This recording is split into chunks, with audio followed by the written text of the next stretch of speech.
Greetings, travelers. I'm Josh. And I'm Kahi. And we're the Genshin guys. Hi, everyone. Welcome to this podcast for today. I'm here. I'm your host, Josh, with my co-host, Kahi. Kahi, how are you doing today? If you notice the crickets in the background, it's because it is summer and there's a lot of crickets. There's really no further explanation for that. I'm so sorry for you, but at least you have noise-canceling headphones, right? Oh, I love it. Now, what you need is a cricket noise-canceling microphone. That's what you need. It's either air in my room or crickets, so I opted for the air. Yeah, that makes sense. Anyway, I'm doing good too. Welcome all. This podcast is for fans of Genshin Impact, the mobile game made by Hoyoverse, formerly known as MiHoYo. Here we talk about our opinions, experiences, and dreams about Genshin Impact.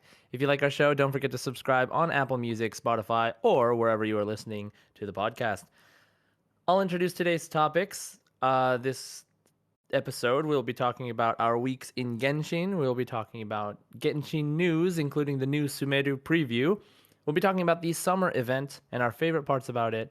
And lastly, we will answer our community question to you guys, which was, what two characters do you want to see in a duel? And so we will talk about our answers as well as go over some answers from the community. I'm really excited to talk about it with you guys. Thank you so much for participating. And let's get started. So first off, our weeks in Genshin. Kahi, how has your week in Genshin been? So ever since the official announcement of all the characters and reveal in the last trailer, I'm just basically putting full stop on all current level ups. They had their time. They're going to be their level for at least the next 6 months, saving everything for the new characters. I have 2 at least in mind. We'll go over them when we talk about the news, but I am going to be saving for those 2 specifically. Everything else is a bonus. So right now, just gaining like experience books, saving up my moral.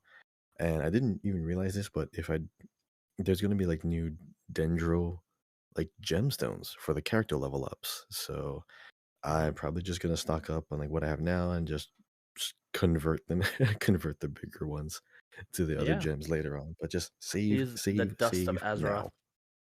Exactly.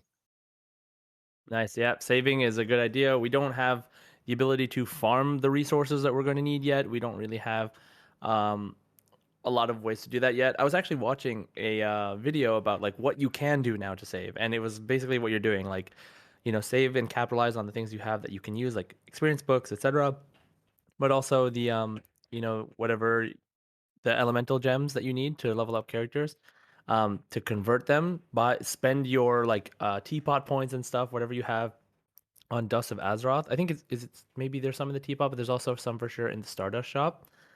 And yeah, like even saving artifacts, because like you can possibly get actually, I was reading a thing where you should use your 5-star artifacts on the artifact strong boxes now if you're looking for a specific set from there, because if they add dendro to that set, you're gonna have like less chances to get the piece you want. So there's a bunch of things you can go over, but it's good to see that you are thinking ahead with all these new characters and things coming up.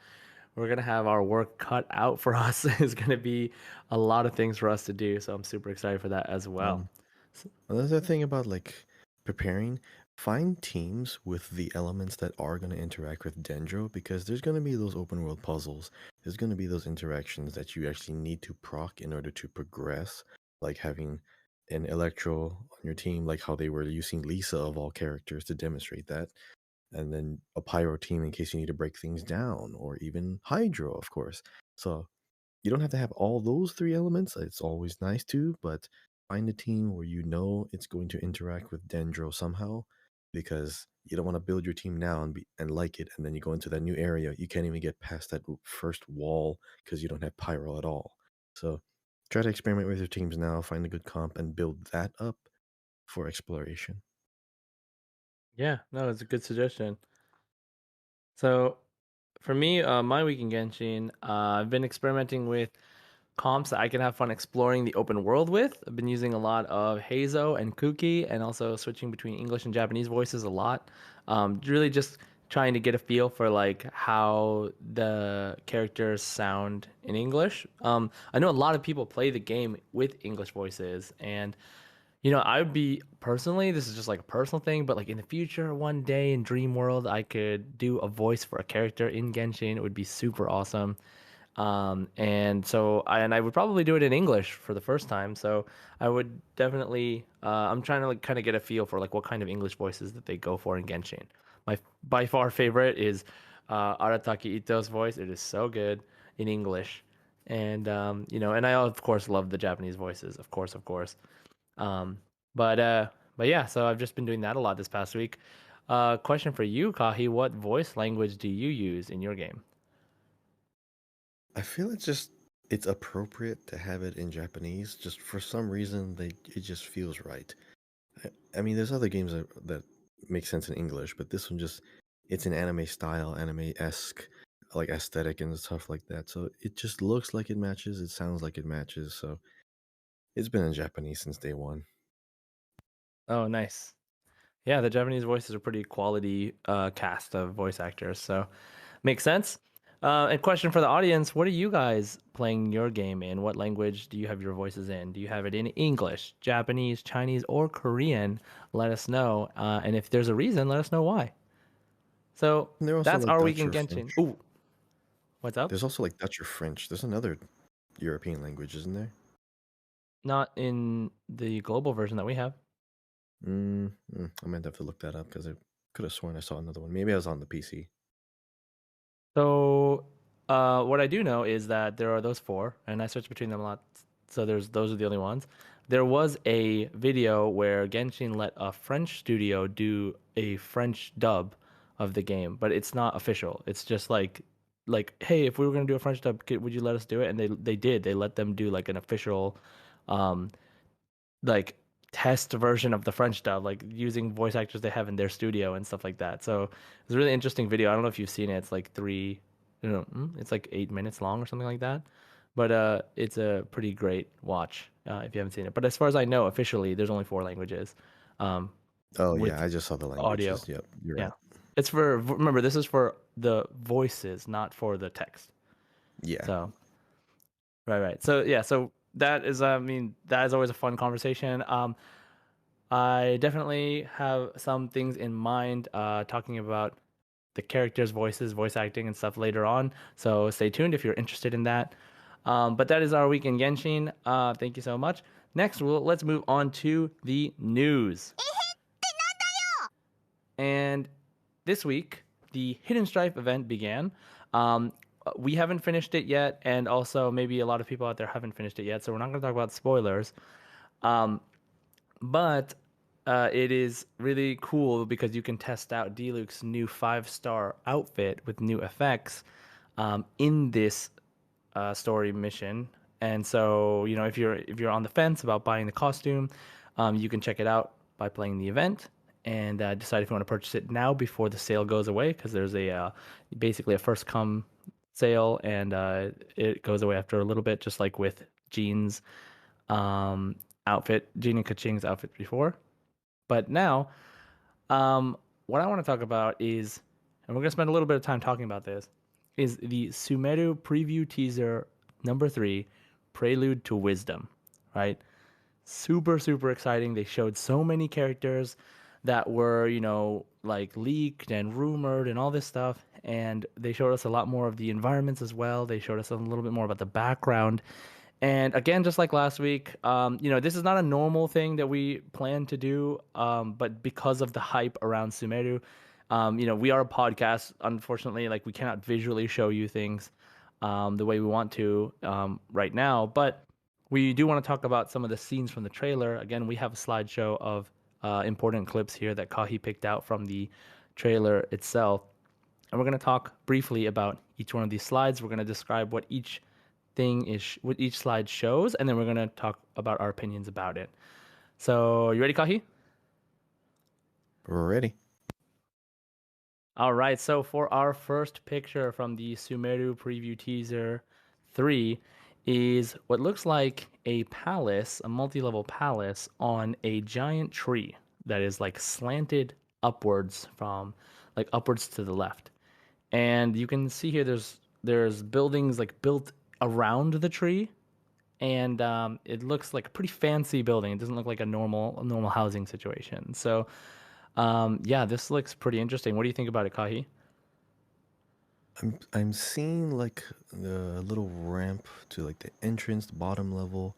There's like a little rounded rounded building top in the middle and a uh larger a larger structure at the very top near the top level of the tree. So either that's like intentional or we're looking at just different buildings that are kind of being wrapped around the tree. But there's levels to like where you have the entrance and all the way at the end. And on this little slant, it's you can definitely tell it's an old tree.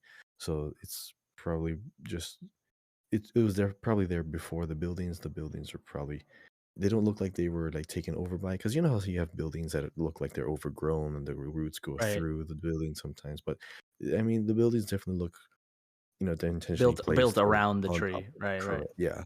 So it's the tree was there first, obviously, and then the buildings kind of like are on top of it. Um, I think either this. Okay, I think this is probably just gonna be housing something important. I don't think it's gonna be like a palace per se, but obviously something of high reverence is gonna be in here. But different pieces perhaps kind of broken up because this whole zone is like sand desert, so like things are divided, things are kind of here and there. So I mean we can probably see some kind of hint of what's being collected here or just kind of guarded here, just like how they have the same thing in the desert. Maybe something's guarded there, then this is where the jungle version is kind of guarded. Who knows? Right?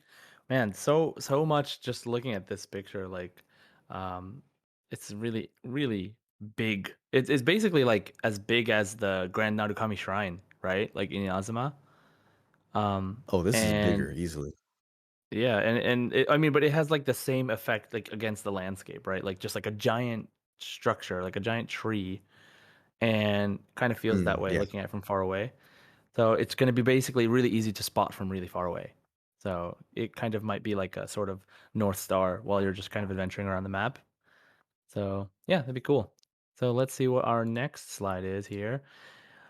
So Kahi, you pointed this one out. There are these red urns, these tall, basically like 6 foot tall red urns, just around everywhere. And so what do Mhm. you think about these? So I mean, obviously, you have just random things that are around here, like barrels, boxes, tables, and chairs. I mean, they still have that. I mean, this doesn't look like just some random object just to fill space. They seem intentionally placed because you have these right by the port. You have these two urns. They're like right by the entrance to a building, so that they seem like they're not in the way, but they're supposed to be like easily seen or like a part of that place. I don't know if that this means anything. It's just I do see them a lot everywhere because there's always like lore implications of everything that we're seeing on the people themselves. There's always this new technology we're going to be seeing. This may be part of that because we even see like new cooking stations. We see this new markets and stands, and of course we have the new technology that showed up later on in the video about the that Gnosis legacy. So I just wanted to say, like, maybe this is something that is linked to something in the story. Maybe not just some random prop. Yeah, I think it's a pretty good catch. Like, they're they're pretty like they look like they were designed with a lot more intention and care than like your normal furniture. But at the same time, it could just be Sumeru, but we don't know. But at any rate, I think it's like a pretty significant. It could turn out to be a pretty significant catch. So we'll see where that goes. So let's move on to the next picture now, which is okay, so it's showing so this is showing a picture of one of the NPCs using like a dendro, like a heart-shaped green holographic looking earpiece. Um And this is where here you wrote knowledge is managed as a resource. Former Dendro Archon Ruka Devada made this Akasha system powered by the Gnosis to regulate it. Most people can't dream in Sumeru, which is like a really interesting point that they made in the video, and they say that the people of Sumeru are really proud of their knowledge and their, I don't know, logic, or it was like their, they basically believe in in themselves, and that they don't need to dream because they can make things happen, so or something like that. So, yeah, this was a really interesting part of like I was not expecting this sort of story twist to this. So what are your thoughts about this this whole dendro earpiece looking thing, Kahi? Yeah, so this one, it also ties into like the picture after this too, but this thing, Ruka Devata, that particular word means tree goddess. So the previous Archon made this Wait, in what Akasha language is that? system. Um, I think that looks like, is that Hindu? Let me look it up. Let me know. Okay, continue. Because okay, so Ruka Devata, we know the previous Archon was a female because that the name fits perfectly.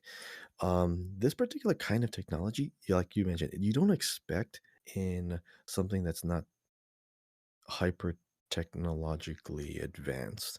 I mean, this whole area does seem like they're, one with nature, and they're always clean, and they always have this lush greenery. So there's not a lot of machines. There's not a lot of, robots or like development, but they progress in a certain other way because, like I said, knowledge is managed as a resource. That most likely does tie into the fact that they aren't dreaming because it helps them to keep more level-headed, rational, you know, wise thinking instead of thinking of all these, wild theories. If they think of a dream that can possibly like interfere with the overarching goal of everyone else, because this looks like they have some kind of mental psychic connection to each other. It's similar to like in StarCraft, we had that the Kala, where like all those aliens could actually kind of talk to each other telepathically.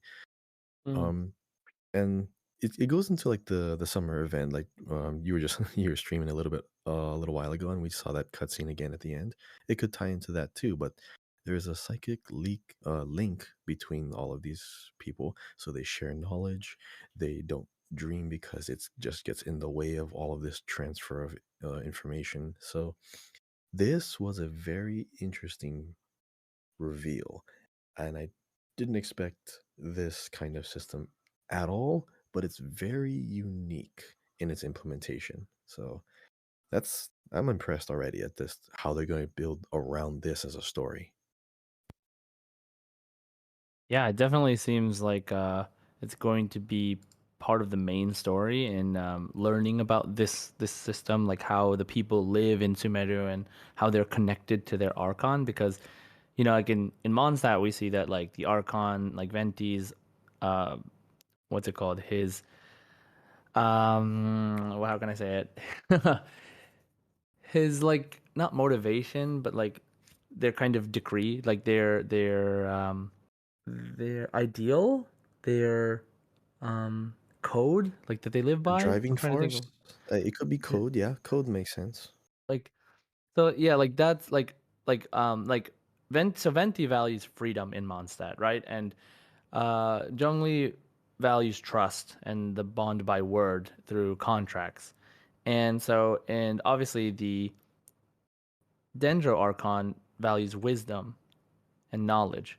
And so, like having to see how that ties into like this whole system and the plants and the desert and everything is super exciting. And I looked up here, Ruka Devata is like, it has some meaning in like Hinduism, Buddhism, Sanskrit, Oh, Pali. so it was Hindu. Like, Okay. so yeah, so they have, so like it's written in Sanskrit, and um, it's got a huge history, like in the real world. So, the influence coming into Genshin is pretty interesting, and I think that for people who understand that part of the culture, it should be really interesting to see their culture in the game, but also for us who don't know as much about the culture and seeing how the like if it's similar to the way that the Fatui harbingers are presented, then it will be like a modern telling of a classic, aspect of some culture, um, that ties into Sumeru. So we'll see how they decide to present this to us, but I think it's really exciting. And like you said, no, I don't think any of us were expecting it. So it's really, really cool to see this is how they're integrating real world culture into the game. So moving on, man, we still have a lot of slides, huh? So, all right, let's try to pick up the pace a little bit, but let's see. Hydro mushrooms. There are hydro mushrooms. The fungus has evolved enough to be multi-elemental creatures that are just called the fungi. So, fungi are going to be a lot of the enemy types as we saw in the trailer, but there are like animalistic fungi. There are just like bigger mushrooms. There are like these small mushrooms with different elements and stuff. So it's definitely going to play a role in the environment and exploring, I believe, but also the way we fight them and what reactions we're going to use, et cetera, et cetera. So, um, yeah, what do you think about the fun guy, Kahi? You know, I'm definitely not expecting to see a lot of pyro-based enemies simply because they're in a forest and they really Mm-hmm. shouldn't be there, or at least naturally, like the evolution would have made them go elsewhere or just go extinct or like evolve some other way. So if they're this evolved and we didn't even see any pyro anything, that we're probably not going to see a lot of them. Maybe in the desert, but not here. But all in the forest, anything that can interact with Dendro is probably going to be here. Right. Yeah, we'll see, right? I'm curious to see how many different types of fungi enemies there are. So that the one they showed was like a like a dinosaur or like a bird or something. It's really interesting. So let's move on to the next picture, which is a big cat. So there's like a big, like Red 13 from Final Fantasy looking big lion cat thing. Um, Definitely looks like one of the tougher enemies. What do you think, Kahi?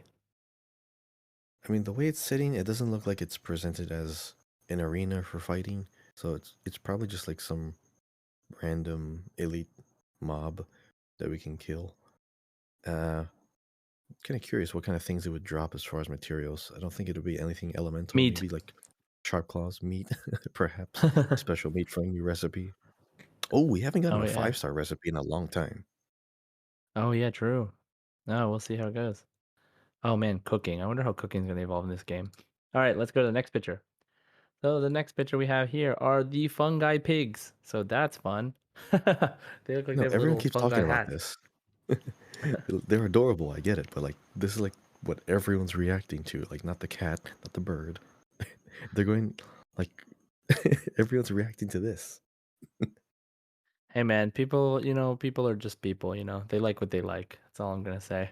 Yeah, And that's they true. like fungus pigs, so All right, so next picture. So this is a really big deal. These story implications, are we gonna be fighting treasure hoarders when we have these descendants of ancient races, the mercenaries called the Eremites? They have a symbol of a sharp triangle that is mostly linked to the pyramid and the ruins and some of the other parts of this video and also the previous video, I believe. So we'll see, how they tie into not only the main story, but also like how much we encounter these guys out in the wild. And I feel like they're going to be basically like the new treasure hoarders, but we'll see. What do you think, Kahi? I like them because they're not really just the new treasure hoarders. They're definitely treated and regarded as such by the people in the jungle or the forest because obviously you don't see the Akasha system on them at all. Their whole color scheme is completely counter to the green because they're like, brown and red and, darker, like warmer colors. And then you have like cooler, more lighter colors that are being used by the other people. So there's definitely a relationship between these two groups of people. I believe these are the ones that kind of they're the ones that believe that they are the inheritors of the ancient technology as far as the ones that come from the ruins because their whole symbolism is like triangles. It's sharp. I mean, I think their triangles have like two swords on the side, but sharp geometry. More of a concept, more of a belief in true freedom, like individuality, because they don't believe in the system that other archon kind of bestowed upon the people. So maybe they separated first, but who knows? Like this whole thing about having this group over here, this group over here, this area over here, this area over there. I mean, there's a strong division, almost like a civil war, kind of between these two, um, you know, two cultures, but they kind of have the same roots. But we're definitely going to be getting story about when the divide happened and what caused it, and that's gonna just kind of jumpstart the entire like arc of our story. Like, how do we get them united again? So I'm curious how these people are going to develop. Are they actually gonna go to war? Are we gonna actually witness an in game war between nations? Perhaps this might be the first time. I mean, we didn't. It wasn't in with different nations, but we did see the war between Watatsumi people and the other people of Inazuma, right? Like the shogunate, Oh, basically. no, that's true. But on a scale, like they're all fighting on a little beach. What I'm talking about is like literally nation versus nation. You have this group of people all coming from this one area, all their own, and versus all of these other people from this area, all on their own. That it's I'm what I'm thinking of Yeah, as for yeah. like The wars scale of is larger larger. scale. Yes, there's a bigger Yeah. setup and bigger reason for that to happen.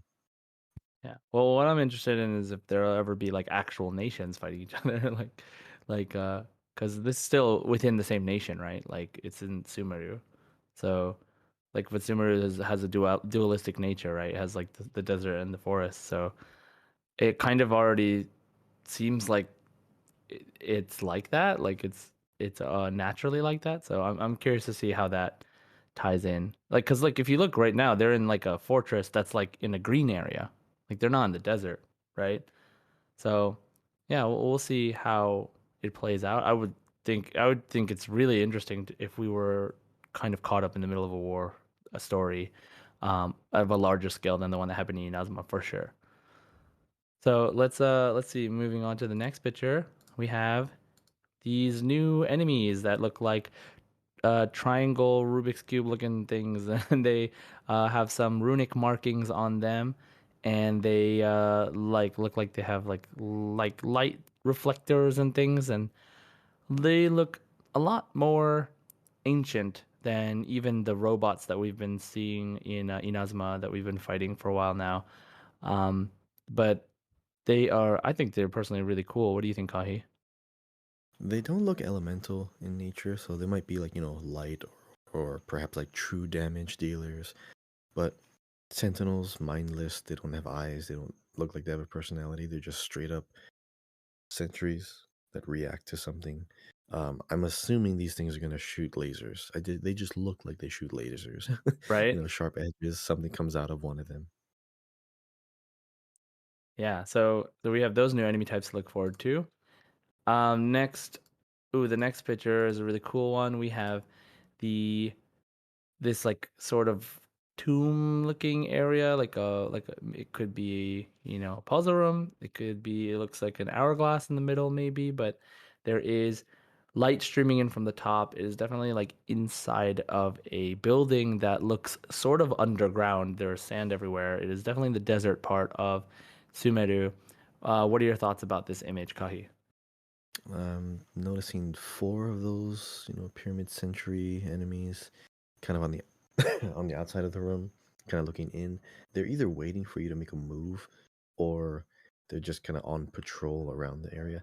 The hourglass obviously has some kind of interactive capability. I mean, it's just there. It doesn't look like a statue because you can kind of tell sometimes these um ob- objects in the background they have a different like way they're painted or like color palette or but this one does look like something triggers this. And hourglass might revolve around the concept of time. Maybe there's a timer. You have to kill all of them at the same time in order to progress through the room because there's a door in the far back. So small little room. Maybe this is part of a puzzle room or a bigger puzzle room. I hope it's like more like you have to complete things in a certain order and then you can progress. That might be interesting.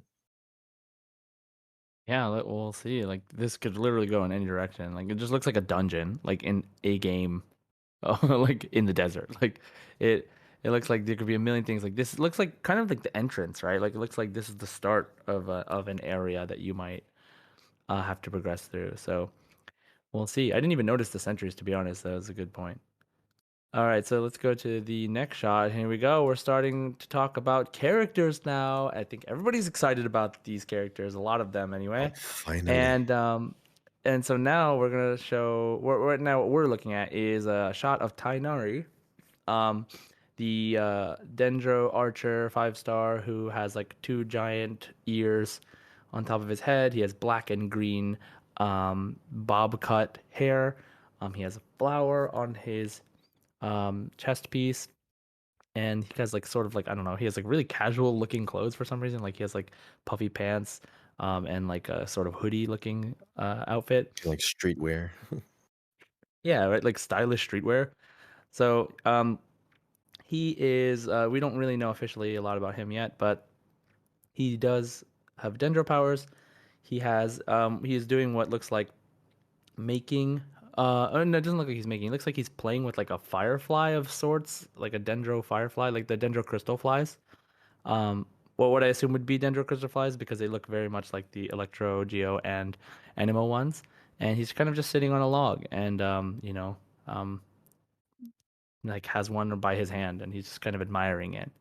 Um, I'm personally pretty excited for Tainari just because I love the Archer characters and he's gonna be the first Dendro one, but whether he's gonna be like how he's gonna fare in terms of like the meta and like how useful he's gonna be in like a team full of these characters or these characters, we'll see. But at this point, I like this game so much, and I'm definitely willing to support it. I'm kind of just like trying to get every character, like even if I have to spend a little bit on every banner, because they're a couple weeks apart, like 3 weeks apart basically. So I don't know, like depending, I'm gonna try to save up my primo gems and do this, and I'm not going for C6 or anything. I just want the characters so I can collect them and um, you know just enjoy their designs and their powers. So, what about you, Kahi? What are your thoughts about Tainari?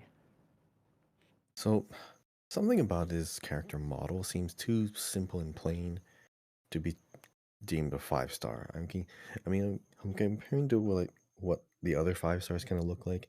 They're dressed very highly detailed, very like sharp, very like ornamental. I mean, he has his accessories too, but it looks too plain for some reason. I'm sure like his abilities might actually make him a 5 star. Maybe he does have super utility with his group. Maybe he can become like a main DPS damage dealer, whatever. But I mean, I would believe 4 star, but it's hard to believe this is five simply from the looks. That might just be my personal bias, but everyone loves the ears, everyone loves the fluffy tail, so maybe maybe that justifies it. But I think I'm like you. I like having like a collection of characters to play with, like having a big collection of toys. Same thing. Right, I'm probably only going to be picking two characters to go after because I don't want to keep spending per banner because right. I really do want all the characters. But if I at this point I do have to be picky, especially because I have to like level them up. I mean, there's there's still characters that are in the back burner right now, like I mentioned at the beginning. I have to like put them on pause because I gotta save up for these other characters and like fully trick them out. I'm okay not having Tainari in my team because I just can't see a way to build around him or build him into an existing one. So cool character, Yeah, we don't know but yet, I'll right? pass for So, now. Yeah. yeah, I mean, what's it called? I definitely actually, I do have some, I do agree to an extent about his like 4 star-ish appearance for sure. Like, there's nothing flashy about him. There's nothing like dazzling about his design that makes him like stick out and or like kind of allude to the fact that maybe he's really powerful like a 5 star would be. So I definitely feel you on that. But it's like weird, even like the fact that like Ningguang is a 4 star and all this stuff. Like we have that kind of weird disconnect sometimes with some characters, but it's 4 star being a sort of a 5 star is really cool, but like a 5 star being sort of 4 star seems kind of like very whatever. Like I still kind of feel that way about Chi Chi. I feel like Chi Chi should be just be a 4 star, probably. Um, but it is what it is, and we'll see what happens in the future. So that's Tainari, and now let's talk about one of the most um, really and highly anticipated characters from the groups of people on the internet who have made tons of fan art about him already. But Al Haytham, I don't know if I'm saying that right, but I'm going to say it that way. Al Haytham is looking at a broken tree similar to a broken isle in Inazuma. He like during one of the shots in the trailer, they also show that he has like an ear covering, but it's like armored and decorated. So he is if you don't remember from the trailer, he is the character with white hair, white gray hair. Actually, it's more gray, dark gray, and he has green eyes. He has like a green. His hair is like short-ish. Um, I mean, it goes down to like his neck, but he has like a green mantle and like a black, uh, like tight, uh, I don't know, sleeveless shirt that has like these like markings and gold and green markings and engravings with like a crystal in the middle. Long black boots with like long black pants. Super cool. We don't know anything about him yet officially. I think he looks like he would use a sword, but honestly, he could use anything. And he is just like a really cool looking character, like a definitely 5 star vibe character. Like what we were talking about earlier. The Tainari doesn't feel so much like a 5 star, but this guy feels like a 5 star. He looks like the way that everyone was freaking out for how cool Zhong Li was during the Liyue days. This guy kind of has that same vibe. Like he's just the cool, tall guy, and he looks really badass. So what do you think about Al Haytham Kahi? So from the back, he looks Animo. From the front, you can kind of tell Dendro. However, his earpiece on the left, like all of the people in this area have their, Akasha system link on their left ear. He has this really big covering, like metallic machine covering it up. I don't know if he has a special version of that or if that's an inhibitor. No, the Mm. thing is his picture where he is, he shows up kind of on the outside, like of the shore, like almost looking into Sumeru. So he looks like an outsider, but maybe he does have a link to this place because he's Dendro. It's just it's weird how they framed this picture. He's standing basically on like a stone platform, nothing whatsoever around him, and he's just staring at the broken tree, which kind of reminded me of that. The tree looks like it was split. Like you have the tree on the left, kind of like curling to the left. The tree parts on the right, kind of curling to the right a little bit, because the trees on top are growing away from each other. They didn't look like they were supposed to be together at all. So either he's looking at the damage caused, and maybe he knows what happened there, but I like this character because he seems mysterious. And just because of the thing on his ear. I don't know how he fits in this place, but I'm really curious when and how he shows up. Maybe he's the Dainsleif of Sumeru. Who knows? Nice. Yeah, like I think that's a good point. Like that the way that they frame it, it seems like it's really specific. Like maybe they're trying to say something, but they're also showing off like Sumeru, like how it has its history. Like there's this like the tree that looks like it was split in half. Also, it does not look like a natural formation at all. So that is could be an illusion, foreshadowing of the story of Sumeru. So hopefully we'll see something interesting around that pretty early on in the Sumeru timeline. But if not, we'll probably find out eventually. So I'll hide them. Super cool dude. Very excited. Is he one of the characters you're interested in? No, the next one is though. Okay, the next one. Let's talk about the next one. Oh my god, I'm so excited for this Please, character. This is let's talk about this this one. character is like definitely, I think a lot of people's, but definitely one of my favorite aesthetic kind of character in anime in general. Dea, mercenary. She is tan. She has cat ears. She has That armor that's like desert-esque where it's like, it has to be exposing enough because it's so hot, but it also has armor in a lot of the important parts. So like she has an arm gauntlet, like a huge metal arm gauntlet. Like it looks like a I don't think there are prosthetics, but it looks like it could be prosthetic. But it also could just be really, really fit armor. She also has like wrappings on her legs, and like it looks like her outfit is like decently easy to move in, but also not that easy to move in. I don't know, it's hard to explain. She has long brown hair and like a red scarf looking kind of cape-ish thing that comes off the back of her outfit. But she looks very, very cool, very badass, and just really strong actually. Like definitely like 5-star looking character. If she's a 4-star, that would again, it's like one of those situations where like, why is Ning Wang a 4-star? Like this character should be a 5-star. So just by design alone. So really excited for her.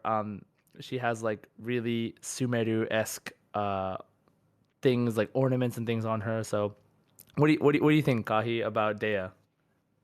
Okay, so this is this is the first character I'm going to be saving for because of literally everything that you see on this picture. So the first thing I noticed when you had this close up, obviously the metal arm. That it does not look like a sleeve or something that you wear because on the underside on the of her arm, like on the bicep, is like dark, but you have this like light trim going through it. It's a glowing effect. So there's energy surging through that. And you look at the hand, it all of those fingers don't really look like they're wrapping around the finger. They look like they're just sharp metal fingers. At least to me. That whole arm looks like technology. And even like the ornaments and the trails of her cape or her scarves or whatever, those little triangles look exactly like the same pieces of the ruin guards that we saw earlier. So I'm thinking she is like the what do you call it? Like the reclaimer. I hope she's a 5-star simply for that lore implication, like where her place is in that story, because she even showed up in the other trailers. Like she kind of was like walking around before any of the other characters were kind of revealed. So she probably has a prominent place in the story. So even if she honestly, even if she's a 4-star, it doesn't matter. She's just really well designed and obviously pyro and maybe has some kind of like tech maybe she's gonna be actually showing up as one of the lead mercenaries. Maybe because she has that commanding presence, she shows up middle of the gateway. She shows up at the top of a stairs, so that's already like a position of power. I love that. This character is it's gonna be really fun, no matter what she turns out to be. I'm definitely gonna be saving it for this one. Yeah, nice. So excited for Dea. What do you guys think? Let us know in the comments. We want to hear you fan about it. She is super cool. Okay, let's go to the next character. I'm also pretty excited for this character. Nilo, I think her name is. She's like a dancer. She has horns. Like she like maybe is a sort of like adeptus type, or maybe she's something else. I don't know. They really haven't explained animals in this game yet, animal people in this game yet. So maybe we'll get some explanation for that as well. But she kind of looks like a dragon person. So she has like a horn in the middle of her forehead and like two big horns, and she has long red hair, and she has a very exotic like dancer like outfit. And yeah, she looks really cool. I don't know like just of the I don't know much about her personality or etc. But she definitely has the look of like the Sumeru desert, like a Sumeru desert character, and is really interesting to me. So what do you think, Kahi? So like from what they briefly brought up in the video, so she is kind of like a rebel of tradition of some sorts because while the whole of Sumeru likes knowledge, wisdom, and rationality, she's the only one that kind of like prominently pursues dance and art. So she kind of likes the whole idea of being free spirited.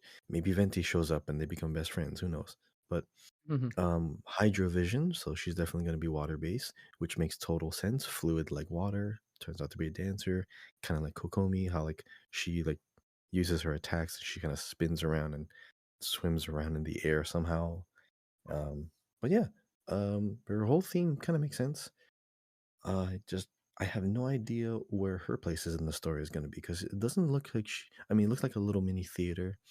It definitely looks like she's indoors, kind of off to the side, not really around anything of importance, really. But she could be royalty because maybe those horns are a type of crown. Her headdress could be a crown, but Wait, her head just does kind of look like a crown. yeah, maybe she's a princess of some sorts. But she's definitely a bit rebellious, but maybe she's just doing it because of her whole free spirit. But it makes sense why she's water. Wind would have made sense too, but water just because, the whole forestry.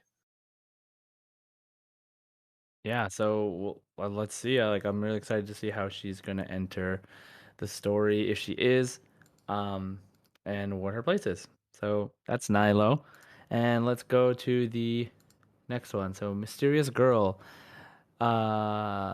So she is like a tiny white-haired, long white-haired girl. She's like the tinier female character model. She has green eyes and she has like a green and white aesthetic. Um, we don't really know anything about her. There's a lot of rumors and things flying around her. I don't want to like spoil anything, but we don't know for sure. Um, so I guess it wouldn't really be a spoiler. It's all speculation. But like now that we see her, some people were speculating that she could be the Archon of Sumeru, and we still don't have like any information about that. But she definitely looks like exotic as a character. So she has like long ears and like long white hair with a white dress and green, white, very dendro-y. Has a huge dendro like I don't know if it's a vision, but just the dendro symbol on her necklace. It's upside down, but it is what it is. And yeah, she looks like a really interesting character with a really interesting background. She looks like a bigger Paimon, honestly. But what do you think about her, Kahi? So, like on the other characters, you could clearly see their visions. This one you can't. So that's one hint that maybe she is Archon, or maybe she's hiding it. Maybe she's in her picture right here. She's in it's at nighttime. She's sitting all alone.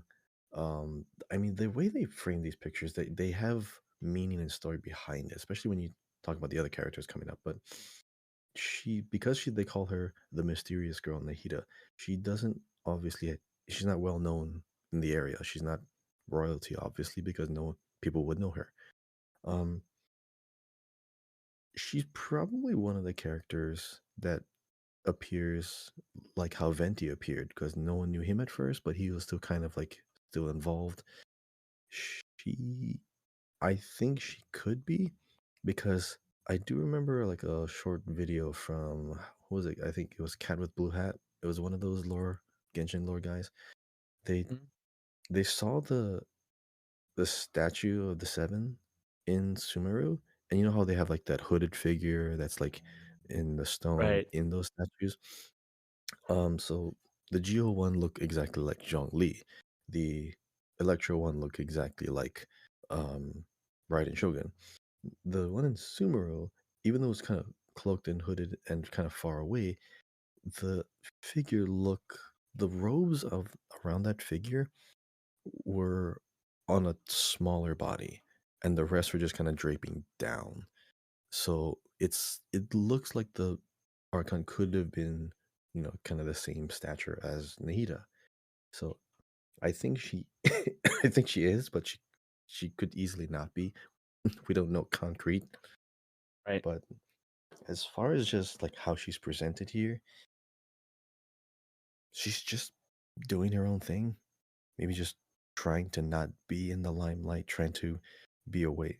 I mean, it's the only character with a picture at night. So maybe she has something to do with the night cycle, the day and night cycles. Yeah, maybe. I mean, to me, it looks like she's just it actually looks like she's waiting for you. That's what it looks like to me. Like she was waiting for something or for you to come by or for like, and we don't know if this like this is actually a cutscene from the game or whatever. But it looks like she's waiting. That's what it looks like to me. But um, but yeah, we'll see. Well, we'll know soon, right? Hopefully in like a month.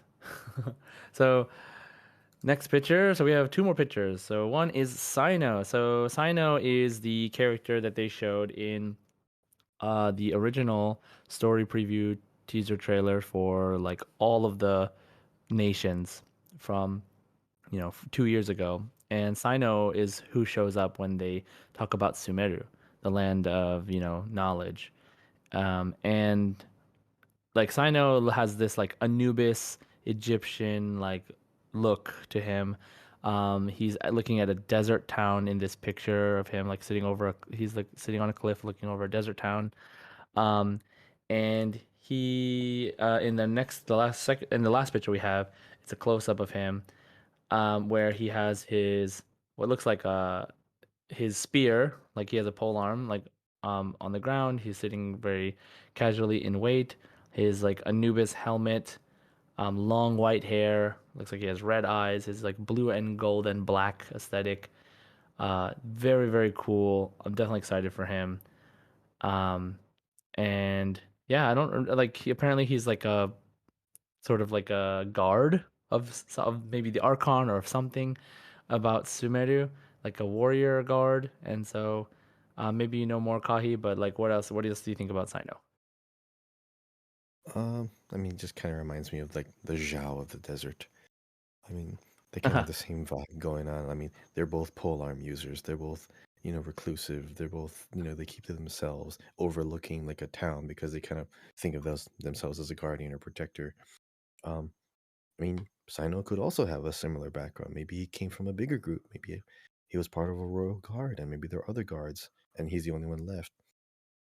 No one knows, but I get the same vibe. He has that same like looks like he has the same attitude too. Um, what's interesting about the town that he's looking over? I mean, this is the first time we see actual buildings made for humans out in the desert. So he knows that there's life here, there's people here. He knows that there's culture here. Um, and I wanted to point out like the way that the buildings that he's overlooking are built intentionally behind rocks that are not facing the open area or the paths that are way out in the distance. So this looks intentionally hidden.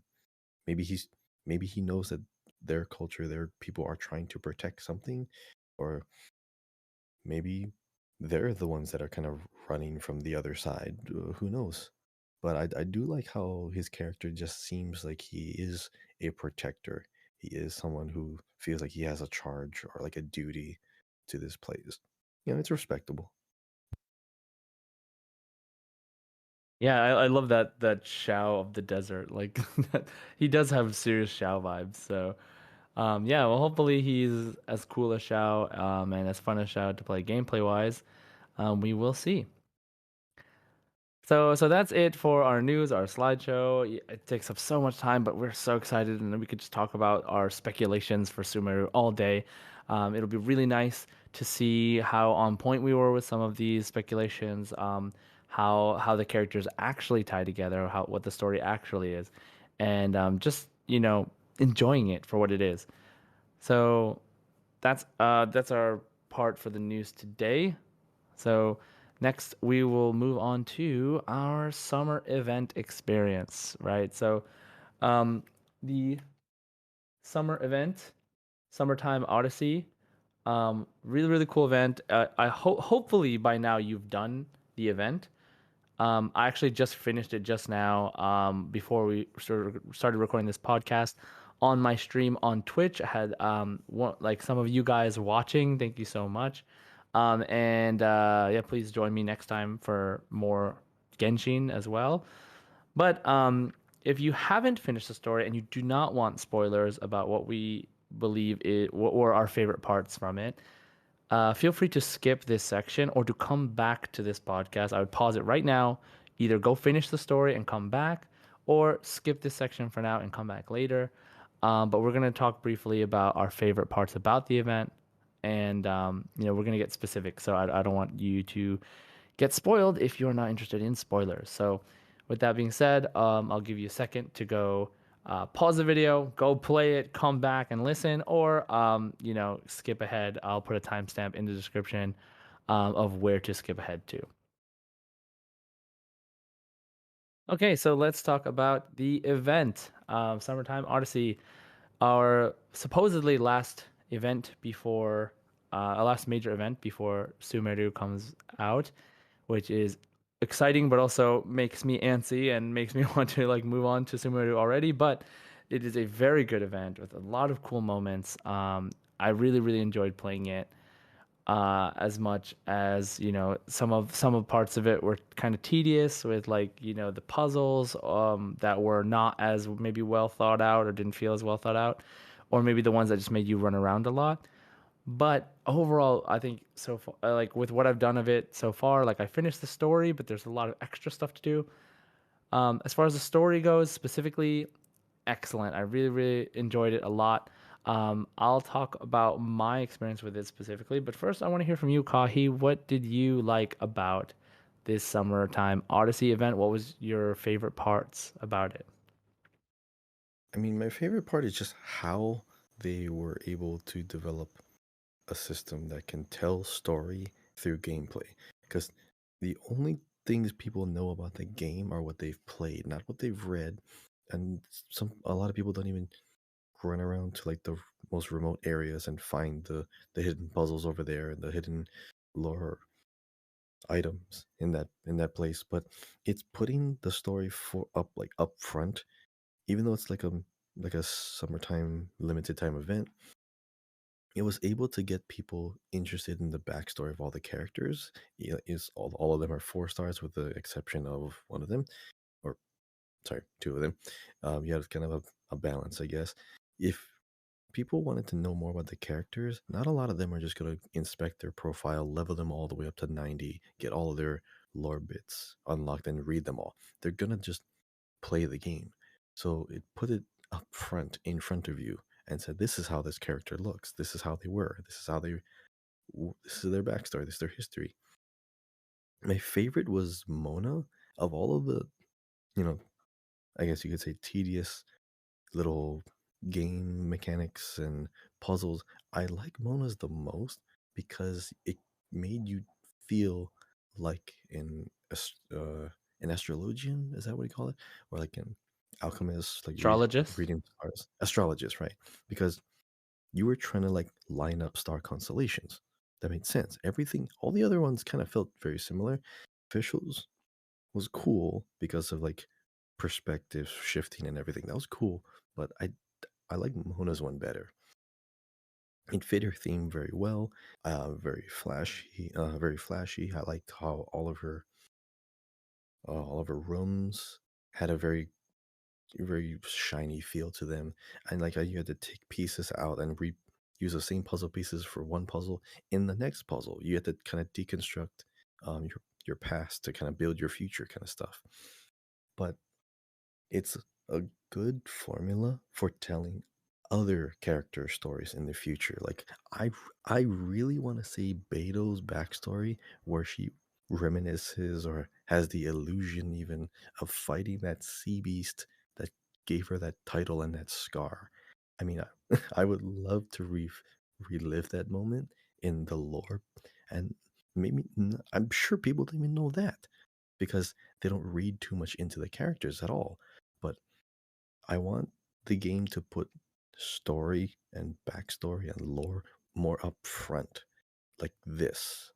I just wish they expand on this. So like my favorite part is just how they're able to do this kind of stuff to the stories. Yeah, there's so much great stuff about this event and the implications it has for like how they could show character backgrounds in the future. Now that you mentioned like the whole like Beto fighting and like how that would be a really cool mirage to experience. There wasn't really much fighting in the event. There wasn't like boss fights and stuff. Like I kind of was thinking at the end officials event there would be sort of a boss fight, or even at the end of all of the mirages there would be some sort of boss fight, but there just wasn't. It was just a bunch of puzzles. So I mean that by itself felt like kind of like I don't know. I don't know if I just set the expectation on myself. Like there should be a boss fight at some point in this event, but like there wasn't. So like I don't know. I just felt like it would have been nice if there was, but I guess there didn't have to be. Because it was, just a story event, more introspective than uh the main Archon quests.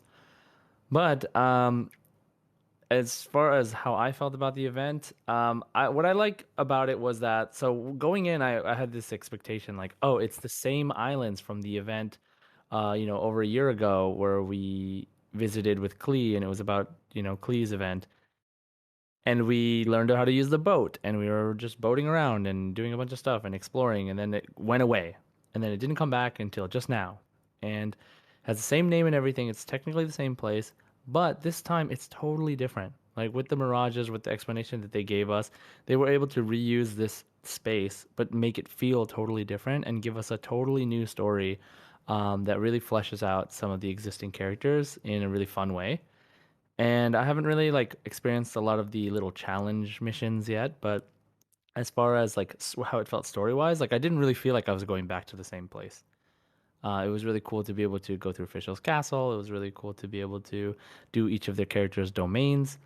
But I really, really liked. I also really, really liked Mona's. Like I did all of Mona's on stream, and like you could see my reaction just like while playing it, like wow, like this is so cool. It's like aesthetic is really nice, and um like doing some of the puzzles that have to do with like the constellations, like they're all great. I really liked all of them, but there were some where like you can like walk on like kind of like a path made of stars. Like it was so cool, and I really, really enjoyed it. um Everybody's domains were pretty unique. Personally, like I think Mona's was my favorite puzzle wise, but like and aesthetic wise, but like Officials is was my favorite music wise, like 100%. I really, really enjoyed going through Officials area. Her story was really good. Like I really, really enjoyed it too. And yeah, it just gave me a lot of appreciation again for some of the characters in the game, for the music, for the thought that goes into the puzzles and the aesthetic, and just that they're really trying to keep it interesting. And I really, really liked the story of the event. We got to learn a lot about each character's motivations and their upbringings as well. Like, Shinyan, Fischl, Kazuha, talked a lot about their childhoods, really. And I think that that's really cool because, we're not gonna get to see these characters as children. We're not gonna like go through a whole story with them. Like this is the way to do it. And unfortunately, there's as of right now, there's no way to like go back and watch this event if you miss it. So you kind of lose this aspect of the character's background. But it is very, very cool. I really, if you like get to this point where you're playing the game and you haven't seen that event, like, and I really encourage you to look it up online. Kahi, you said you had a comment? So, fun fact about Mona that we finally learned, and it completely flipped our perspective on her. She's actually not poor. She's actually not always out of, well, she's out of money every time she's with us because she spends all of her money on all of this incredibly expensive research and like historical documents and artifacts. That's why her room Books. is full of it. Yeah, all the all the books are like super expensive. So you thought she was a penny pincher, but no, she's actually rich. That blew That's my so mind. funny. That's like her whole character is like she's like always poor, but like she's just not. And it's just a really funny explanation for it. But yeah, I mean, not having money and just being bad at managing it are kind of two different things, huh? Yep. So all right, so yeah, that's I mean that's how we feel about the summer event. There's still lots to do in it. It's still around for another 20 plus days. So at least at the time of this recording, and so we want to. I'm gonna try to do some co-op stuff. Try to get all the primo gems I can out of it. Kind of maybe I'll talk about it again next week when we do another podcast in my this week in Genshin. But it is definitely more entertaining than I thought it was. I keep trying to put it off and keep trying to like wait and play it later, but like there's a lot to explore and I want to do it before it goes away. So, um, I think I'm gonna have a lot more fun now that I've finished the story because I can feel kind of at ease knowing that like knowing about the story, knowing about the world that knowing about that area that I'm in. So there was an interesting thing at the end. I highlighted this on stream as well, but the character that talks to you at the end telepathically, and only you. Um, Now I have happened to think that it is Nahida, or whoever the Dendro Archon is, because they not only referred in the story to an Archon that uses the power of mirages, but they also um, showed for a split second after you were done talking, and the traveler goes, "Hey, like, was she talking to me in my mind? How is she doing that?" And then like the dendro icon just like appears in front of you. And like, if you want to check it out, you can check out my stream or watch the video of it, from someone else's playing it. But yeah, I think this kind of lends heavily to the possibility that it could do directly with the next Archon quest, especially because they said like, "Oh, when you meet me, you'll see me, you'll know who I am," or something like that. Like she says that to you. And the next area that we go to is Sumeru, which is a totally new place. So I'm hoping it has to do with that, but who knows? We'll see. Kahi, you seem to have a different theory about it. Can you tell us about that?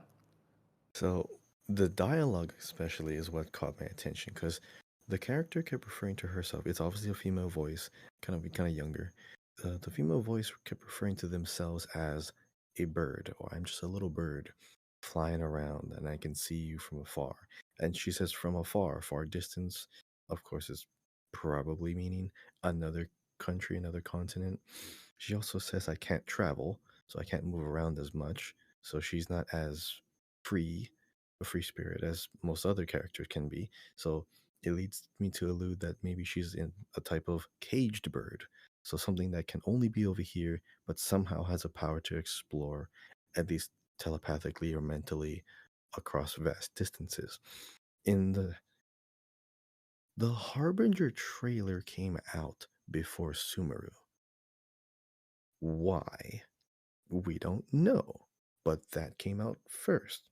So the Genshin Impact Hoyo versus Mihoyo, they want us to know about these people before we go into Sumeru. So that's always in the back of people's minds. It's in the back of my mind ever since I saw it.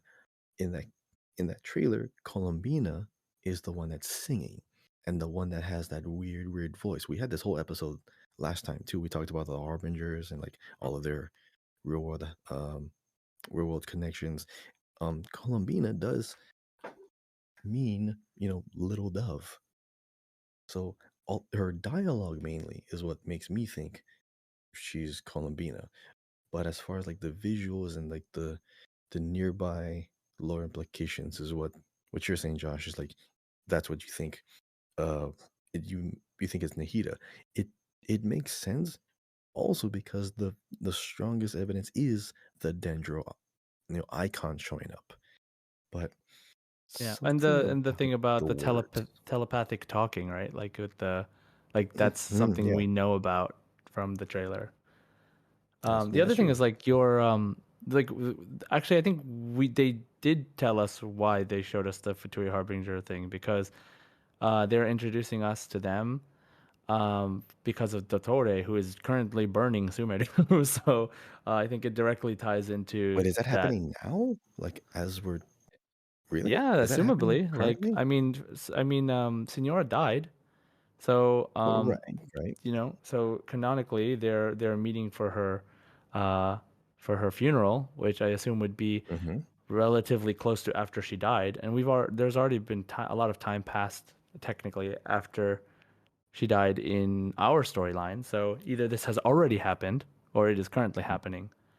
So because I Yeah. don't see why they would wait a bunch of months to like have a funeral for her, just for one of the Dottores not to be there. I don't know. Maybe he doesn't go to all the meetings, but I think that You have a point. their whole Yeah. point was that like they're connecting. The last major thing that happened was Senora dying to the next place we're going, which is Sumeru, and what Dottore is doing there. So I think Columbina being there was just she was just there. Like they're just introducing her and everybody else, but uh, I don't know why she would suddenly come up in the story as like an important character and even like a nice character. Like she seems like a nice character, right? Like this character does not seem like the crazy like lost her mind, something is off about her sort of character that Tartaglia describes her as. So it's another reason I feel like it'd be kind of weird if it was her, but at the same time I thought it could be her because it maybe she is really nice, but then maybe she's crazy. But like, that's like I feel like that is more unlikely than the it just being the Archon who is like talking to you telepathically because the traveler doesn't have a vision, so maybe she can talk to the traveler even without the weird dendro earpiece thing. Like maybe that's why she can talk to the traveler, is what I thought, because traveler's special, as always. Yeah, But both are we'll see. plausible. Yeah, no, Both we'll are see. We don't know plausible. anything. Yeah, We don't know anything.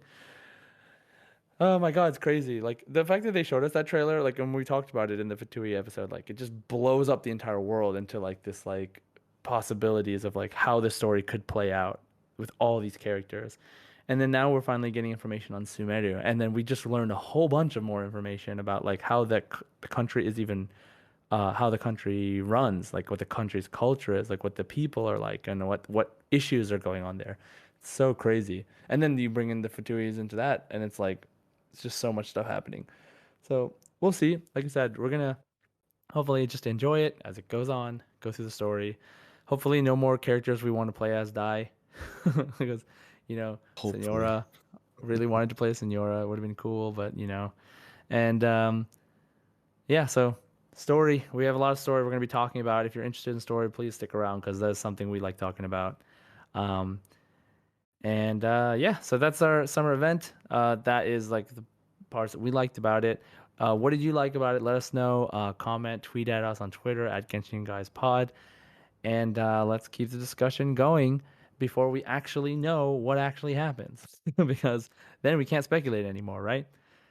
Okay, so um, let's move on to our last section of the day, which is our community question that we posed to you last week, which was to let us know who your dream showdown is, which two lore characters you want to see face off in a well thought out, epic pre rendered cutscene.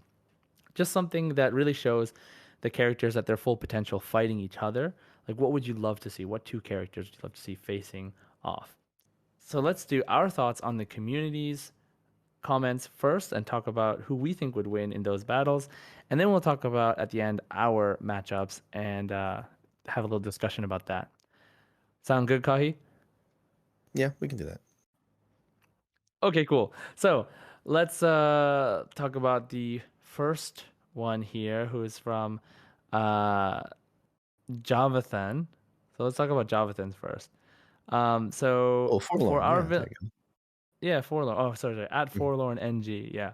Yeah, on So Twitter. for our villain in this duel, I present to you the Fatui Harbinger to Dotore, the Doctor. Last seen practicing blasphemy in Sumeru and an antagonist from the manga. We have plenty of reason to want to see him go down, but who could match this mad scientist? And then his next reply is Sumeru, Academia's most distinguished graduate in 200 years and feared by many, Witch of the Purple Rose, the distinguished librarian to the Knights of Favonius, Lisa Minchi. She can do anything she puts her mind to. She just needs a good enough reason to put in the effort. Okay, Kahi, what are your thoughts on Dottore versus Lisa? I was not expecting that matchup. um, we as far as like lore, I guess it kind of makes sense. They're very smart. They're known for being very smart, but also known for not really doing anything up front in the lore. Because like Lisa's just doing her own thing in Mondstadt. Dottore is doing his own thing way off over here. He has his schemes as well.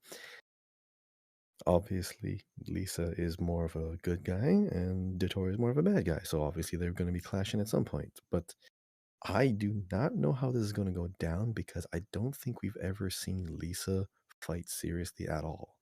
All we know is that she's maybe like slightly scary because of her personality, but she's a 4 star and she's not in any meta team at all.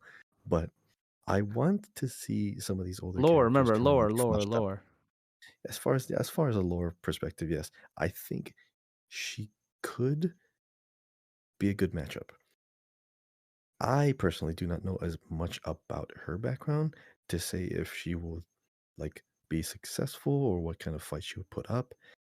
But same thing can go for Dottore. But Dottore does seem like he's already in a position to be acknowledged as very powerful. Lisa is more like just left to be by herself doing what she wants. Maybe she's that powerful and that influential. I I don't know who would win. I really don't. I just want Lisa to win, but I don't Yeah, know of who course. would. What do you think? I mean, I don't know, man, because to me, like catalyst users just seem OP. Like they can turn into their element. I don't know if that's like supposed to be a thing, but like, when you do their dive attack, like they always turn into the element that they are. Like that just by itself seems like a really overpowered concept, but like any catalyst lightning user can just turn into lightning. And you can see when Lisa does her standard attack that she can teleport. So like that seems really good. Like I can't even imagine Lisa like because she seems like someone who has to set up her like lightning and the things that bounce between the lightning and all this stuff before she can like do a ton of damage. So if she can set up against the doctor, then maybe she could basically just like slap him silly, just wipe the floor with him, I think. But the Torde, we don't know how he fights. Obviously, he has multiple versions of himself. Like, are we talking about the it depends on what version of the Doctor we're talking about. But if we're talking about his like prime version, then maybe Lisa would lose because like he seems pretty powerful if he's able to burn that tree down. We don't know if he even uses fire if that's what he does, but like he seems pretty strong, pretty smart. And Lisa, maybe even though she has the potential to be really strong, she doesn't really practice. She's not in situations where she's fighting, where she's constantly improving in her combat skills. So I think she might lose canonically if they were to fight, right? Like at a moment's notice. So, as of course I want Lisa to win too, because like, why would I want Lisa to lose ever? But just like, at this point, probably Dottore would win, is what I think. So, the next matchup we have is from Alexander Thibault. Not sure if I said that right, but here's a good one. Diluc versus Razor. I feel like it would be a nice combat of tactical versus brute force, claiming and them being claymore, brute force claiming and them being claymore users, and the clash of big swords would be awesome. I definitely agree on Clash of Big Swords being awesome. The tactical versus brute force sounds really interesting. I mean, Diluc is basically Batman. Razor is basically a wolf with a sword in his mouth. And what do you think about this matchup, Diluc versus Razor, Kahi? I mean, it's a good matchup. Um, However, from my perspective, I've never really looked at Diluc as very tactical. I mean, when he first showed up, he just runs into there and grabs someone, tosses them to the ground. So, I mean, he has a big area of effect, super attack or burst. He's definitely he's skilled with his claymore. Razor is kind of rough around the edges, grew up in the wild, developed his own technique and everything, so it's very unpredictable. Hence the lightning. Um, Diluc versus Razor will definitely be a very explosive, combat, a very explosive meeting. I think as far as like from a story perspective, I don't know why they'd be fighting. I don't know what would bring them to the same kind of battleground or on opposite That's not the sides. important thing. True. Like it's that Yeah, if they but were fighting, as well, far as like if they're fighting, it could be good just to see the very vast difference in skill level. Maybe Deluxe training him for something. That'll be interesting. Like imagine if Razor right? actually develops actual combat skill. He could become a serious threat. Yeah. Um, I definitely think that yeah, I mean, okay, I also kind of agree that like I don't really get the tactical combat that well from D-Look. He is smart and he's calculating, but like I think when he fights, he just kind of goes in, and he kind of lets his skill do the talking. So you know, I as far as like who'd win, I feel like D-Luke would win just because he has more experience. But Yeah, Razor same. has Razor has his stand. He's basically JoJo's character. He's like an electric wolf that comes out and attacks also. It's pretty cool. But I still feel like D-Luke is so experienced, like he's been Batman for a long time.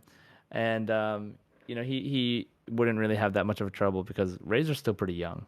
And I think that maybe in the future, Razor could overcome D-Luke pretty easily, but right now, probably D-Luke would win, is what I think. I agree. So, yeah, so like our next one, by Pimzo Balto is definitely D-Luke and Kaya. So yeah, of course, D-Luke and Kaya, um, are very, very, they're paired together all the time. They're always, they have a history together. They are adopted brothers, or Kaya is like was brought into Delux's family, I believe, is what it was, and they grew up together. So I wouldn't be surprised if we got a fight scene with them eventually in the future. Maybe it wouldn't be a serious one. Maybe they're like in a competition, or maybe there's something that's happening. But um, personally, I want to see Kaya fight anybody. Like Kaya's a really cool character, and I feel like he's supposed to be canonically strong, but like he's just kind of like lazy or whatever.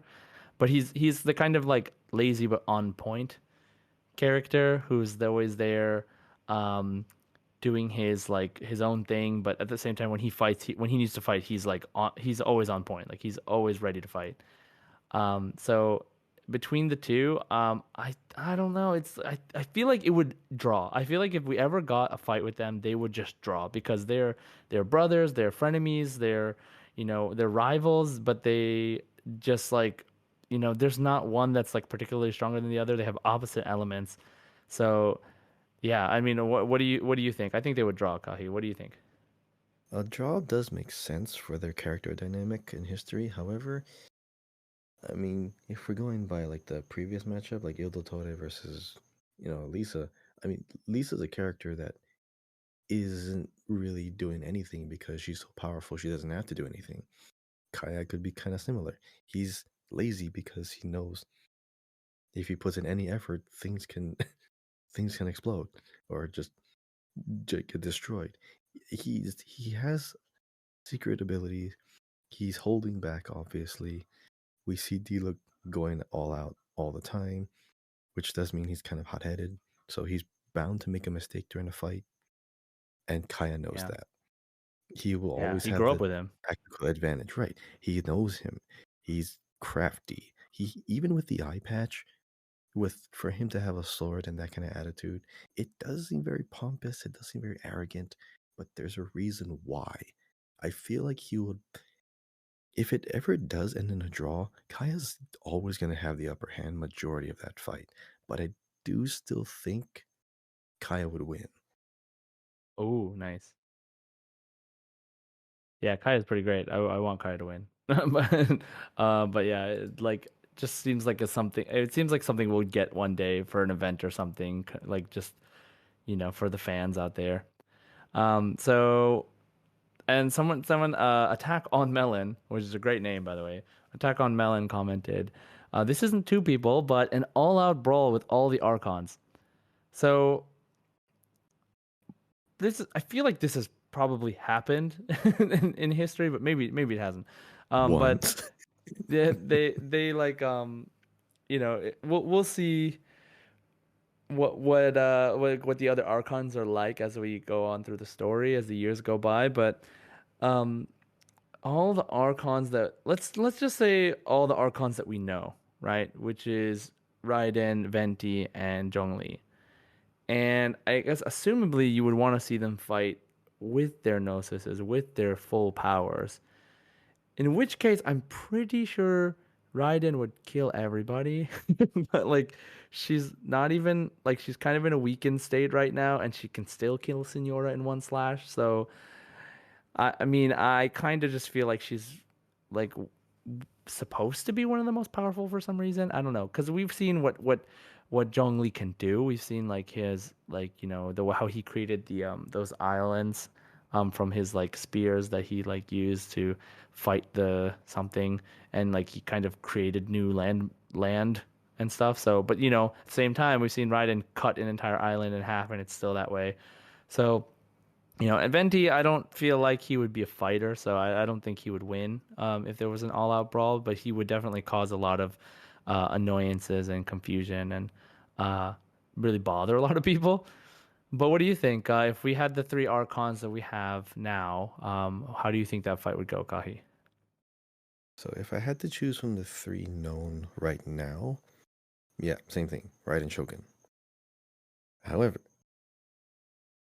I still believe that the Cryo Archon is going to have a major advantage. From what we saw in the Harbinger trailer, she can, the reach of her ability is like far away enough where she can freeze an entire building without even being there. So she can conjure ice, she can slow everyone down, and she will always be faster in comparison. She can create, you know, objects out of that ice. She can move things with the ice power. She basically is a telepath ice user. So I think she would probably win a lot of fights. Probably the only one that could beat her is the Pyro Archon that can just melt everything. So from what we know now, I think the Cryo Archon overall. But the only ones that appeared, yeah, Raiden Shogun. Yeah, that's true. Actually, we do know about the Cryo Archon, but we actually don't know. We know, but we don't, right? But so Yeah, yeah, same thing. that is a good point though. All right, so yeah, so those are the comments. Thank you everybody for submitting your answers to the question. I really hope that you participate in the future ones as well. But it's definitely a really fun talk always to talk about um dream matchups, right? And maybe next time we'll ask just like, what you guys think. Like, how do you guys think those fights would go? Tell us like who you want to see fight and why. Like, I'm always down for that. So feel free to comment or tweet at us on Twitter. We will respond. It is really, really fun to talk about these kind of dream situations.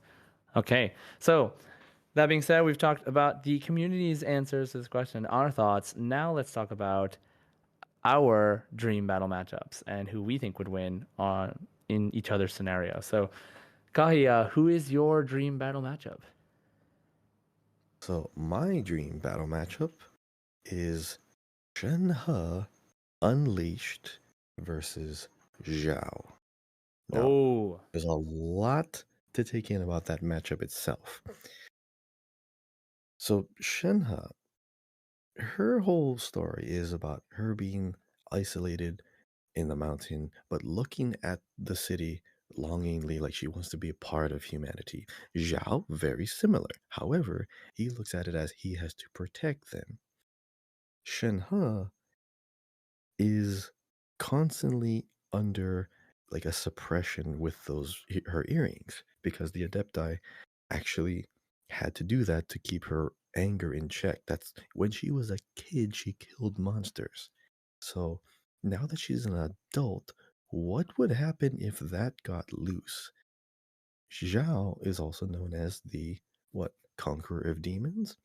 So if Shenhe goes absolutely crazy and starts attacking the very city she wanted to be a part of, that's already a good story in itself. But then you have Zhao who has to fight her, and she's probably going to be the most like lethal enemy he's ever faced because she's powerful and she's a spear user like him, and she's cryo. Zhao's very fast, and like I mentioned, cryo can slow things down.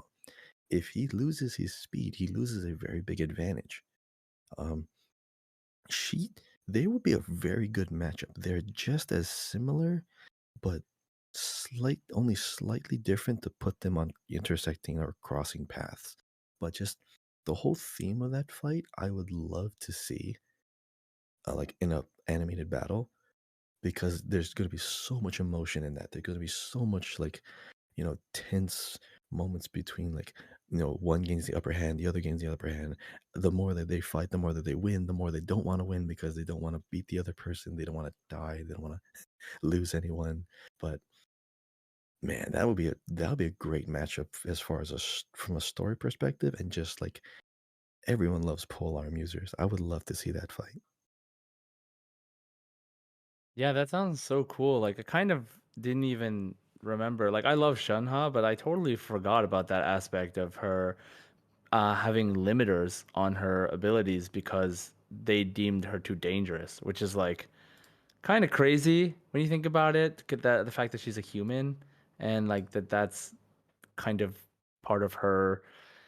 I don't know, like that's part of her, like being so strong that she needs to be held back by people that are supposed to be stronger than her. I guess like Adepti are supposed to be, uh, you know, pretty strong. And so well, yeah, well, let's see. Yeah, I think it'd be really cool to watch. I don't know. Wait, who did you say you think would win? Oh, I think Shenhe would win. I really do Mm, because she's she's had more time with the Adepti. You have to understand too. She stopped a tsunami made by an ocean god in one move while she was suppressed. So if Zhao had to fight that, even with his Jaksha mask slowed down, she's gonna beat him. But somehow he's gonna get her to calm down, and that's how he wins. But I think in a straight up fight, Shannon's gonna win. yeah, that's pretty interesting. Like, I mean, I wonder how much interaction they've actually had, just being in from the same region and having sort of similar acquaintances in a way. But um, you know, like I just really like Shenhe, so I also think I would want Shenhe to win, and I think Shenhe would win. But I think even I don't know, man. We saw Xiao lose to like a floating ball in like the last event. Like Well, he was it? was He was like, suppressed in a way too, because he was yeah, controlling the whole I know. elevator. That no, not that. Like remember like when they were in the other world and he was fighting like what was like the memory of his friend or something, and it was like some ball that you had to attack a bunch of times. It was really Oh, like annoying. when you were fighting, like you were actually Yeah, controlling. when you were a Shao. Yeah, Oh, yeah, yeah. yeah, yeah. Yeah, and then he got like he got like all beat up and stuff. But yeah, I'm just kidding. But yeah, like I think that Shao is really powerful. But like I don't know, like they Shao is like this like accomplished murderer, so to speak, and Shenhe is very strong. But would she be? And I know she's like has her enraged mode and stuff as a child, but like how much would that translate versus Xiao's battle experience and like his actual abilities as a yaksha that like we actually don't know about because he was the leader, right? Like he was like kind of like the general of the yakshas, and I don't know. I think that's pretty. I think he's pretty strong. So I would love to see the battle. I would want Shunha to win, but I feel like Shao could win, even like head to head with like enraged Shunha. But it would kind of depend on how it went down, and like if the ice was really a factor or not. If like he like I don't know, maybe he has to get hit to hit her or something, but he would do it as long as it means he could win. So I'm curious what that would look like. But that's a really interesting matchup. Damn, I really want to hear like what other people think about that matchup. Shunha Unleashed versus Shao. Like who do you think would win? Let us know. And let's see. So for my matchup, it's kind of random, but I just thought I wanted to see like this random fight is like Kaya versus Beidou. Really? And because first of all, I want to see Kaya fight. Like I want to see Kaya fight people, and he's smart. And Beidou is very strong, accomplished in the lore as a, very much set up as a strong character and also a smart character, like street smart kind of smart character. And like their elements are opposing, but the main reason I thought of it is because they both have pirate vibes and they're both wearing eye patches. It's like, okay, guys, eye patches on. and you guys fight, and I want to see who wins. And I think that the main thing here would be that would be really interesting is like I want them to fight on a boat because on like maybe on her ship or like just like somewhere kind of because they both because Beto feels comfortable in the ocean as a pirate and Kaya is cryo and I think that the factor of like freezing water and what would come into effect as the same way that like electrifying water as Beto would and so I'm really curious to see how they would fight each other in that situation. But I mean, if they were on solid ground, I think that uh, Kaya could win if he had some kind of trick up his sleeve, but Beta would probably win in raw strength and also because she excels in countering and excels in I don't I mean she just excels in combat. Like that's just her thing, right? And she has like the strength to back it up. So I don't think Kaya could win in a head-on strength versus strength contest, but I think that he could win by being smart, which is what kind of what we talked about earlier with the Diluc versus Kaya thing. And he doesn't know Beidou the way he knows Diluc. So that's kind of why I feel like Diluc and Kaya could draw because they know each other that way. But Beidou is has her combat experience, etc. But Kaya has his wits and also should have good combat power. So, like I said, I think Kaya would lose in a direct fight, but I think Kaya would win in a situation that he had either time to prepare or things just ended up working to his favor that he could use in like a tricky sort of way. What do you think, Kahi? I mean, you know how biased I am. I'm Beto's gonna win. I mean, you put them on her boat, she's gonna win. She knows every inch of that boat.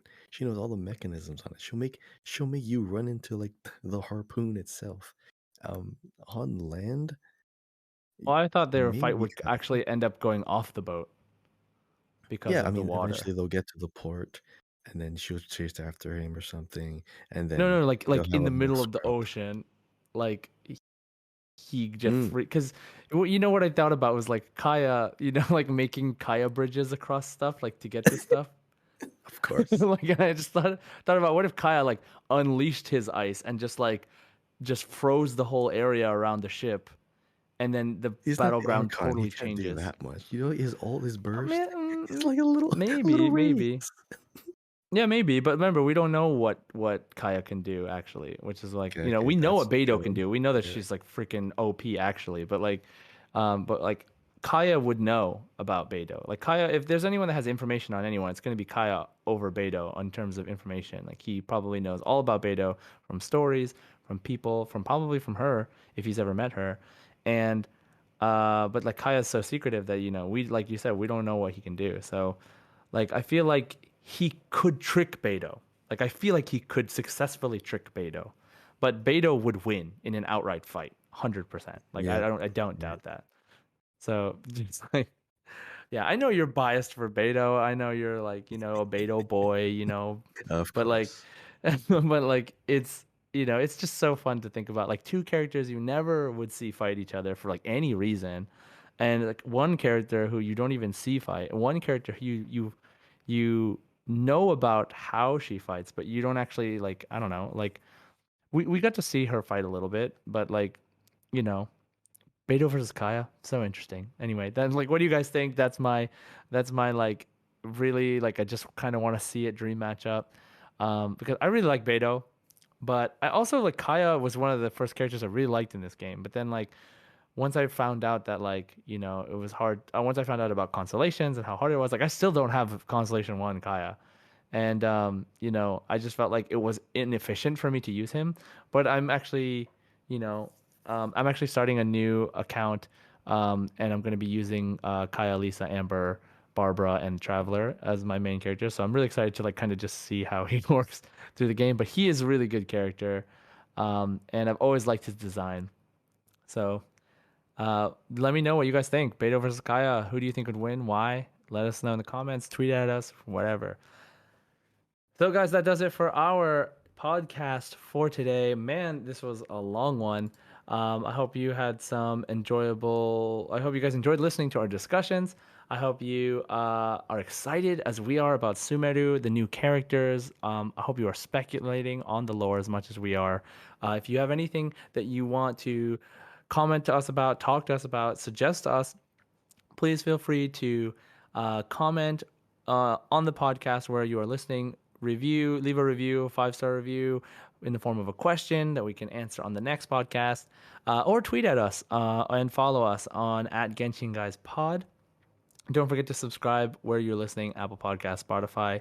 And don't forget to answer the community question of what character are you most excited for that was shown in the Sumeru preview teaser 3 trailer and why? Right? We want to read some of your responses next podcast, so let us know. So thank you. That wraps up our show, and may all your wishes be granted. Enjoy.